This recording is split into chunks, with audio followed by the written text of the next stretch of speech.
গল্পকথা বই কল্লোল চ্যাপ্টার 2তে আমাদের আজকের নিবেদন বিভূতিভূষণ বন্দ্যোপাধ্যায়ের লেখা মানতালাও। সে বললে, খুব জানি, মানতালাও খুব বড়, তবে ধারে বড় জঙ্গল, ভালুকের ভয় আছে, পাহাড় আছে, বাঘও আছে। বৈশাখ মাসের মাঝামাঝি, অসহ্য গরম, বেলা 4টা বেজে গিয়েছে। ভাবলুম এই অসহ্য উত্তাপ বিহারের এমন সুন্দর হ্রদে স্নান করা সৌভাগ্যের কথা। সে প্রস্তাবে সবাই রাজি হল।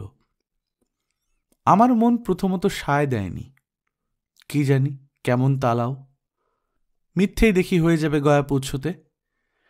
কিন্তু যখন মোটরটি হ্রদের সামনে পৌঁছল, হঠাৎ এসে পৌঁছল একটা বনের বাঁক ঘুরেই, তখন সেই হ্রদের অপূর্ব রূপ আমাকে এত বিস্মিত করে দিলে যে আমি করণ সিংকে বললাম, কি জন্যে তুমি এর কথা আগে বলনি? কেন বাবুজি? এমন চমৎকার একটা জায়গা, বড় জঙ্গল, ভাল্লুক বাঘের ভয় আছে। তা হোক, এমন অপূর্ব একটি জলাশয় আছে যার ধারেই পশ্চিম তীরের সমান্তরাল নিচু শৈলমালা ও শালের জঙ্গল, উপর তীরে মাইলটাক দূরে পুনরায় শৈলমালা এবং ঘন সবুজ শালবন। কেবল পূর্ব ও দক্ষিণে পাহাড় নেই, বনও নেই, দিব্যি সবুজ তৃণভূমি, একদম ফাঁকা ও সমতল। ফুটবল খেলার ভালো মাঠ হয়। এই মাঠের মধ্যে এদিক ওদিক 2-4টি হরিতকী, শিববৃক্ষ, শাল ও আসান গাছ। দক্ষিণ কোণের চমৎকার অ্যাসবেস্টসের ছাদ বাঁধা ছোট বাংলো। বাংলোর ঠিক সামনাসামনি একটি পাথরের মোটা মোটা সোপানযুক্ত কারুকার্যবিহীন বাঁধা ঘাট, অনেকটা সুইমিং পুলের জাম্পিং বোর্ডের মতো। সেই তক্তাগুলোর প্রান্ত মোটা মোটা শালের খুঁটিতে আবদ্ধ।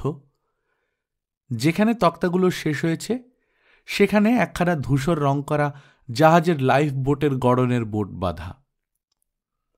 মোটরে হাজারিবাগ থেকে গয়া যেতে যেতে এই অদ্ভুত হ্রদটি পড়ল। মানতালাও অবশ্য স্থানীয় অধিবাসীদের দেওয়া নামটা, নামে কিচ্ছু আসে যায় না। এই অতি সুন্দর হ্রদ যে এমন এক বনাঞ্চলে আছে, গয়াগামী পিচ ঢালা রাস্তা থেকে তার কিছু বুঝবার উপায় নেই, যদি না হাজুদা রাস্তার পাশে একটা সাইনবোর্ডের দিকে আমাদের দৃষ্টি আকৃষ্ট করত। সাইনবোর্ডের গোড়ার দিকে ও দক্ষিণ পাশে একই সরল রেখায় একটি তীরের ফলা হ্রদের অবস্থান বিন্দু নির্দেশ করছে। এরকম হলো বিজ্ঞাপনটা, মানতালাও হ্রদ, আসুন। এখান হইতে 2 ফার্লং দূরে বনের মধ্যে সুন্দর একটি হ্রদ আছে। স্নান ও ভ্রমণের জন্য বন বিভাগ হইতে একটি প্রস্তর বাঁধানো ঘাট ও নৌকা ভ্রমণের জন্য একটি নৌকার ব্যবস্থা আছে। জ্যোৎস্না রাত্রে এই হ্রদ বিশেষরূপে উপভোগ্য। ভ্রমণেচ্ছুদের জন্য হ্রদের ধারে যে বাংলো আছে, চৌকিদারের নিকট উহার চাবি মিলিবে। দর্শনী 1 টাকা, নৌকা ভ্রমণ ফি 8 আনা ঘণ্টা পিছু, বাংলো ভাড়া দৈনিক 5 টাকা। এম রাও, ডিএফও, গয়া ডিভিশন। কখনো নাম তো শুনিনি মানতালাও হ্রদের। অবশ্যই কি করেই বা শুনব, কদিনই বা এদিকে এসেছি। দুজনেই আমরা নবাগত পশ্চিম সফরে। ড্রাইভার করণ সিং এই অঞ্চলের লোক, বিহার ট্রান্সপোর্টের বাসগুলিতে অনেকদিন কাজ করছে। তাকে বললাম, তুমি জানো করণ সিং, কি তালাও আছে এখানে? খুব চওড়া হ্রদটা, আঁকাবাঁকা হ্রদটা বনের ও মোড়ে অদৃশ্য হয়ে গিয়েছে। নির্মল নীল জল, এবং হয়তো বললে বিশ্বাস করবেন না, তীরের কাছে কি চমৎকার সবুজ জলা ঘাস ও পানকলস শ্যাওলার বন। ঘাসে ফুল ফুটেছে নীল রঙের, পানকলসের ফুল ফুটেছে সাদা সাদা বাটারকপ ফুলের মতো।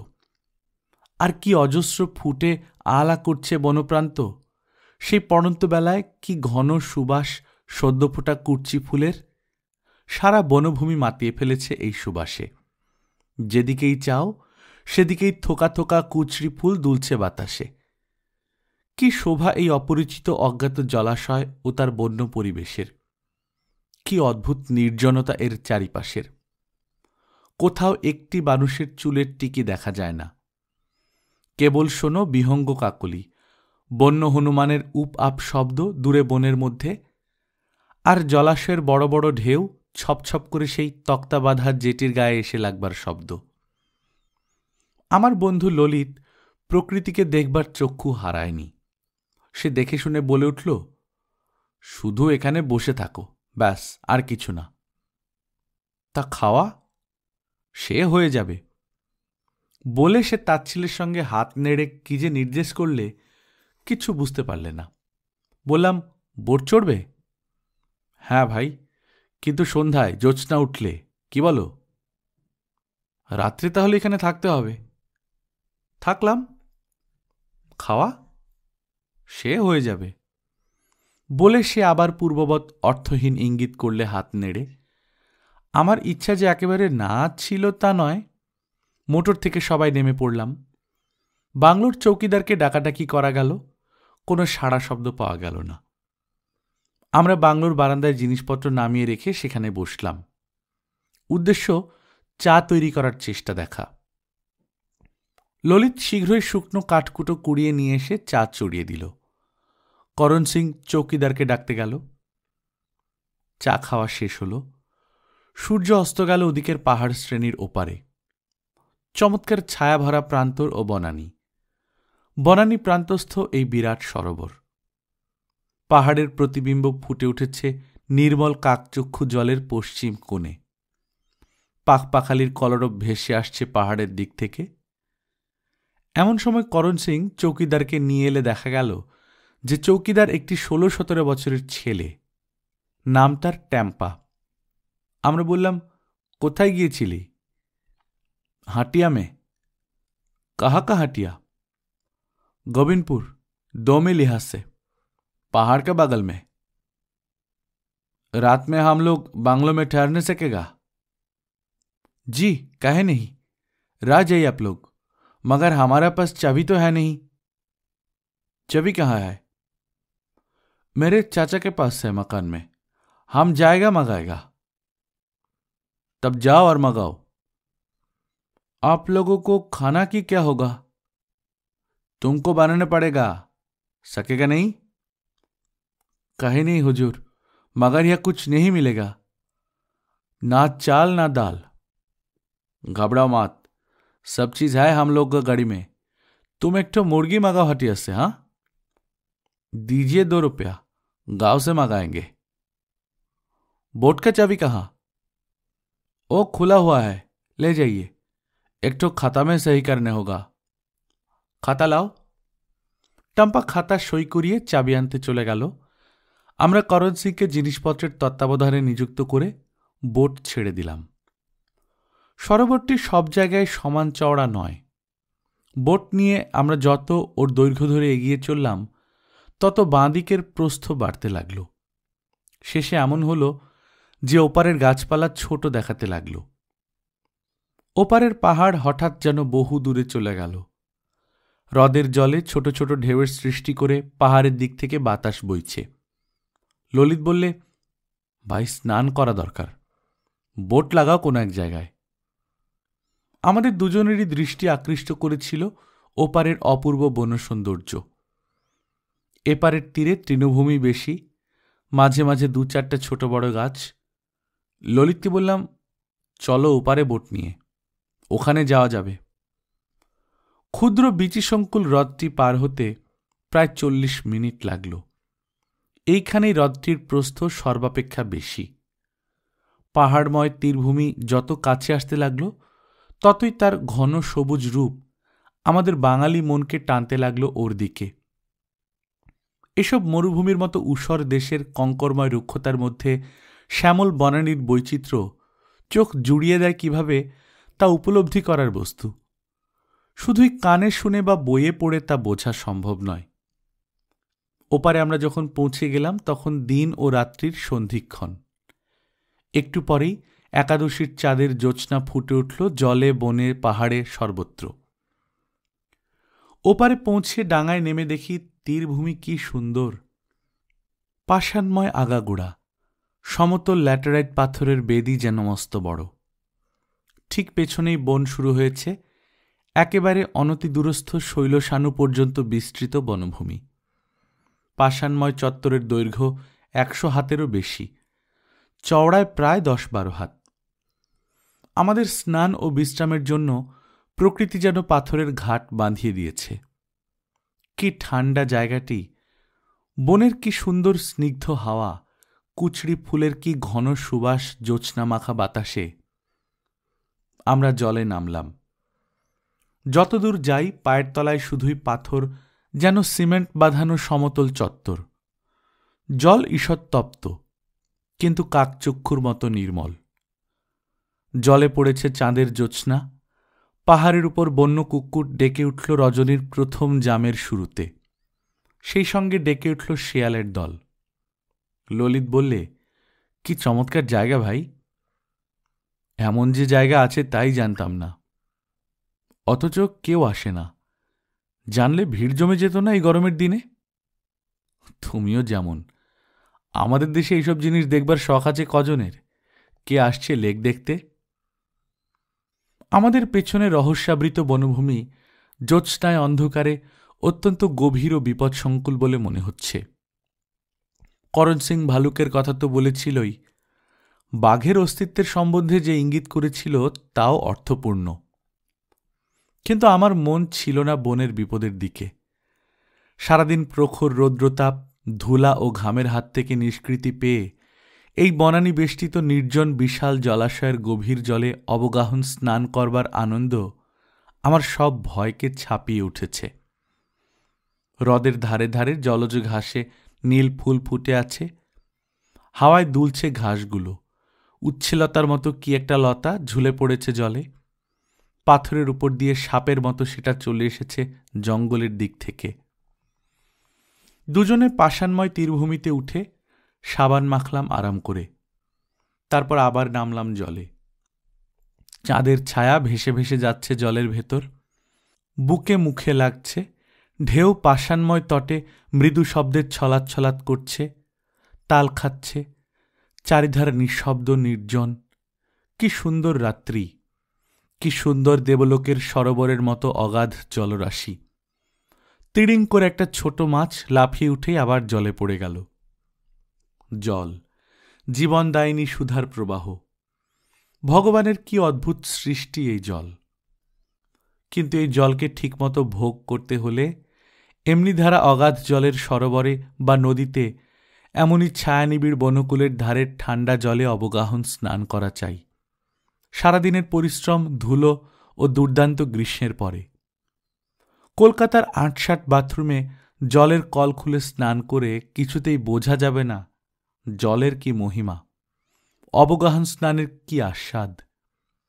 তার উপর যদি জ্যোৎস্না রাত হয় আর এমনি জনহীন সরোবরটি পাওয়া যায়, তবে সৃষ্টির আনন্দের অনেকখানি স্নান করে উঠে নিয়ে আসা যায় দৃষ্টির সাহায্যের ফটো তুলে। স্মৃতির পটে এই ফটো চিরদিন থেকে যাবে এবং জীবনের মহাসম্পদ হয়ে থাকবে। স্নান করে স্নিগ্ধ হয়ে আমরা আবার বোট বেয়ে অজানা রহস্যলোকের দিকে এগিয়ে চলি পশ্চিম তীর ধরে। আমাদের বাঁ দিকের বন ও পাহাড় ধরে ধরে অনেক দূর বেয়ে চলেছি ডাঙার ধারে। কোথাও বনের মধ্যে অজানা বনকুসুমের গন্ধ, কোথাও ঝিঁঝির সমস্বরে ঐকতান, কোথাও মরা পাতার উপর অজানা কোন নিশাচর জন্তুর দ্রুত পদচারণের খসখস ধ্বনি, কোথাও ডালপালা কাঁপিয়ে বাতাস ওঠার শব্দ। সমস্ত বনভূমিতে ততক্ষণে জ্যোৎস্না নেমেছে। কেবল নিবিড় ঝোপঝাপ কিংবা পাহাড়ের খাঁজগুলো বড় অন্ধকার দেখাচ্ছে তখনও। ললিত বললে, এ লেকের দেখছি সীমা নেই, কত দূর বাইব? চলো, আজ সারা রাত বাইব বোট। এবার বাংলোতে গিয়ে খাওয়া দাওয়া করা যাক। এক রাত্রি নাই বা খেলুম, চলো দেখা যাক। এক জায়গায় ডাঙায় মস্ত বড় একটা হর্তুকি গাছ। তার ডালে ডালে আলোকলতা দুলে দুলে দুলে পড়েছে জলের উপর। বড় বড় পাথরের চাই সেখানটাতে জল পর্যন্ত নেমে এসেছে। সমস্তটাতে জ্যোৎস্না পড়ে কি অপূর্ব দেখাচ্ছে। আমরা আবার সেখানে বোট বেঁধে পাষাণের উপর জ্যোৎস্নায় বসলাম। কাছেই কত কি বন্য লতাপাতার ঝোপ, কটুতিক্ত গন্ধ উঠছে বাতাসে। রাত 10টা বেজেছে। দিনের গরম অনেকক্ষণ কেটে গিয়ে রাত্রির শীতল বাতাস আমাদের স্মরণ করিয়ে দিচ্ছে আমাদের সঙ্গে গায়ে দেবার কোনো মোটা জামা বা কাপড় নেই। ললিত বললে, এ দেখছি কম্বল আনা উচিত ছিল। বেশ ঠান্ডা সত্যি ভাই, চলো ফিরি। হঠাৎ দুজনেই অবাক হয়ে জ্যোৎস্নালোকিত জলরাশির দিকে চেয়ে দেখলাম একদল বুনো হাঁস পাহাড় থেকে নেমেছে জলে, দিব্যি সাঁতার দিচ্ছে। দূর থেকে দেখাচ্ছে যেন একদল শুভ্রা নারী জল কেলি শুরু করেছে। গা ছমছম করে উঠল দুজনেরই। বাংলো থেকে অনেক দূর এসে পড়েছি। রাত্রিও গভীর, পেট চুঁইচুঁই করছে খিদে। ঠান্ডা বাতাসে শীত ধরে গিয়েছে দুজনেরই। বোট বেয়ে ফিরতে লাগলাম কুলের দিকে। চাঁদ ঘুরে গিয়েছে। মনে হলো যেন পথ হারিয়েছি, দিক নির্ণয় করতে পারছি নে। সমস্ত অঞ্চলটা যেন মায়াময় হয়ে গিয়েছে, যেন পৃথিবী থেকে বহু দূরে মহাব্যোমের অন্য কোনো অজানা গ্রহে নির্জন বন বেষ্টিত হ্রদের আমরা দুটি নিঃসঙ্গ প্রাণী কোনো অজানা উপগ্রহের জ্যোৎস্নায় বিভ্রান্ত হয়ে পথ হারিয়ে ঘুরছি। আমাদের সেই পরিচিত পৃথিবীর আত্মীয় স্বজন থেকে চিরবিচ্যুত অবস্থায়। কতকাল যেন ছেড়ে এসেছি সেসব পরিচিত পথরেখা, তারায় তারায় পরিব্যাপ্ত আকাশ আর জ্যোৎস্না ভরা জলরাশির দিকে চেয়ে সে অনুভূতি আরও দৃঢ় হল মনে। খানিক দূর এসে বাঁ দিকের পাহাড়ে স্পষ্ট একটা শব্দ শোনা গেল, যেন করাত দিয়ে তক্তা চিটছে। ললিত বললে, ভাই শোনো, বড় বাঘ, রয়্যাল বেঙ্গল গয়ার জঙ্গলে যথেষ্ট, তাড়াতাড়ি চলো। পাহাড়ে পাহাড়ে যেন ধ্বনিত হয়ে উঠল সে আওয়াজ। খুব গম্ভীর আওয়াজ নয়, ঠিক তক্তা চেরার শব্দ। করাতের কারখানায় বড় কলের করাতে তক্তা চিটছে। আমি বড় বাঘের এই ডাকের সঙ্গে সুপরিচিত। যখন আবার আমরা ফিরে এলাম বাংলোর ঘাটে, তখন রাত 2:30। করণ সিং ঘরের দরজা বন্ধ করেছে বাঘের ভয়ে। ভয় যে অমূলক নয় তার পরিচয় কিছু আগেই পেয়েছি। ডাকাডাকি করতে করণ সিং ও আরও একজন লোক দৌড় খুলল। অন্য লোকটা আমাদের সেলাম করল। করণ সিং জানিয়ে দিলে এ সেই বালক চৌকিদারের চাচা। বললাম, क्या नाम तुम्हारा? मुनेश्वर महातो हुजूर। ठीक है, बात पकाया? हुजूर वो तो 10 बजने का अंदर में पका लिया, भात और मांस। खाना ठंडा हो गया हुजूर। कोई गरज नहीं, ले आओ। टेबल में पर्स कर लो हुजूर। करो। करण सिंह, तुम खाना खाया? हम तो चूड़ा खा लिया और कुछ नहीं खाएंगा। আকণ্ঠ খাওয়া গেল, শেষ রাত্রে মাংস আর ভাত। তারপর একটু ঘুমিয়ে নেওয়া গেল। মুনেশ্বর বলল, হুজুর এসব জায়গায় ভোরে তাড়াতাড়ি দৌড় খুলবেন না, অনেক সময় বাঘ ওত পেতে থাকে দৌড়ের কাছে। যেমন দৌড় খোলা হয় অমনি মানুষকে নিয়ে পালায়। একবার হয়েছিল এই বাংলোয়। করণ সিং বললে, বাজে গল্প করো না, মানুষ খেকো বাঘ না হলে অমন করে না। আমি বিহার ট্রান্সপোর্টে কাজ করছি 20 বছর, কত পাহাড় জঙ্গল ঘুরেছি, কখনো শুনিনি এমন কথা। मुनेश्वर रेगे बोले, आप लोग क्या जानता, मोटर से घूमता है, जंगल के हालचाल क्या मालूम है आप लोग का? छोड़ दीजिए वो बात। आप लोग रहिए यहाँ पर 2-5 रोज, आपको नहीं दिखलाने सकेंगे तो जुर्माना देंगे 10 रुपया जरूर। बेला 8টায় দুজনে উঠলাম। তার আগেই মুনেশ্বর উঠে দৌড় খুলেছে, সুতরাং বাঘের ফাঁড়া থাকলেও কেটে গিয়েছে। আমরা রওনা হবার আগে হ্রদের জলে স্নান করে নিলাম। জল অত্যন্ত শীতল, শরীরে যেন নতুন বল পেলাম, নতুন আনন্দ, নতুন জীবন। সামনে আবার আজ যখন পড়বে বিহারের দুর্দান্ত গরম, লু বইবে দুপুরের দিকে, বালির ঝড়ে দিক অন্ধকার হয়ে যাবে, তখন দৌড় বন্ধ করে খাটিয়ায় শুয়ে মনে পড়বে এই অদ্ভুত মায়াময় হ্রদটি, এই অগাধ স্নিগ্ধ শীতল জলরাশি, এই শ্যামল বনাকীর্ণ উপত্যকা। গত রাত্রে জ্যোৎস্নালোকিত হ্রদবক্ষের স্মৃতি হয়ে পড়বে তখন দূরকালের স্বপ্নের মতো অবাস্তব। বিদায় অজানা সরোবর, বিদায়। আবার এ পথে এলে দেখা হবে নিশ্চয়ই। গল্পকথন বাই কল্লোল চ্যাপ্টার 2তে শুনছেন বিভূতিভূষণ বন্দ্যোপাধ্যায়ের লেখা মানতালাও। আমরা নিয়মিত গল্প পাঠ করে শোনাচ্ছি। আপনারা যারা প্রথমবার মতো শুনছেন কাইন্ডলি সাবস্ক্রাইব করে নেবেন। গল্প পাঠ ভালো লাগলে বন্ধুদের সঙ্গে শেয়ার করবেন। নিজে ভালো থাকবেন, আশেপাশের লোকজনকে ভালো রাখবেন। টাটা।